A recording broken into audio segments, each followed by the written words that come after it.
në timon, nëse mund të shprehemi kështu. Pse në gjykimin tuaj? Unë tani po ndihem pak në vështirësi, sepse parafolësit më duket sikur thanë çdo gjë.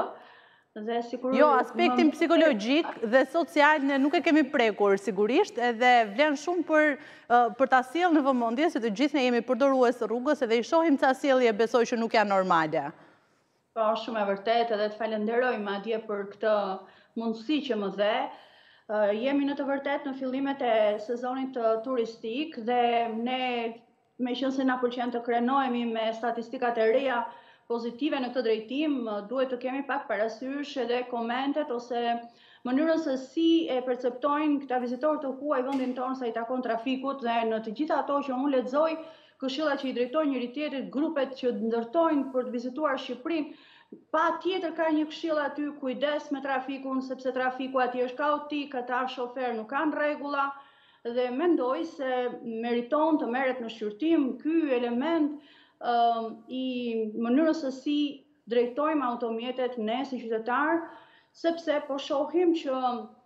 pavarësisht masave ndërshkuese që merr institucioni i policisë së shtetit, nuk por na reflektohen në këto masa edhe në një paqëtim të rrugëve tona. Nuk ka ditë që nuk dëgjojmë për njerëz që humbasin që humbasin jetën në rrugët tona, sikundër nuk ka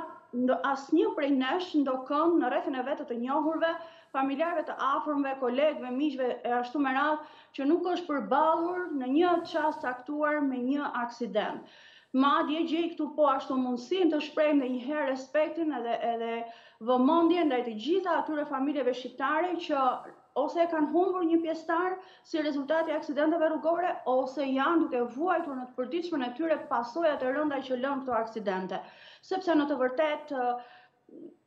edhe kur jeta shpëtohet fatmirësisht, nuk ke aty garanci se ajo jetë nuk gjymtohet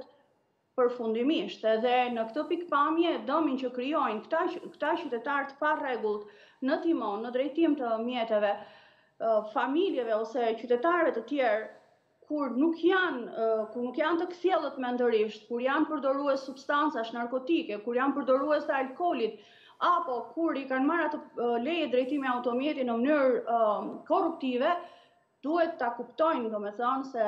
përbëjnë në vetvete një burim potencial rreziku në rrugë. Kështu që sa i takon pasojave, ato janë shumanshme, nuk janë vetëm pasojat natyrës shëndetit fizik, por janë pasojat natyrës shëndetit mendor. Shumë prej këtyre njerëzve që i mbijetojnë aksidenteve përballen me një kalvar të gjatë, veçanërisht në procesin rehabilitues, ku ka nevojë jo vetëm për mbështetje të themit natyrës ekonomike, por ka nevojë për mbështetje të shërbimeve fizioterapiste, të shërbimeve psikoemocionale, shërbime të cilat pothuajse ata në një pjesë të madhe nuk i kanë, edhe vetë, domethënë, luftojnë në të përditshme me familjet e tyre. Dhe pasojat tjera janë, të themi, pasojat traumatike, jo të gjithë jemi të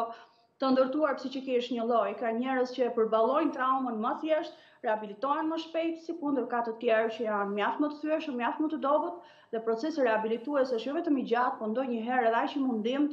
sa trauma domethënë është një proces ripërsëritës. Do të mbetemi në fakt sërish në lidhje së bashku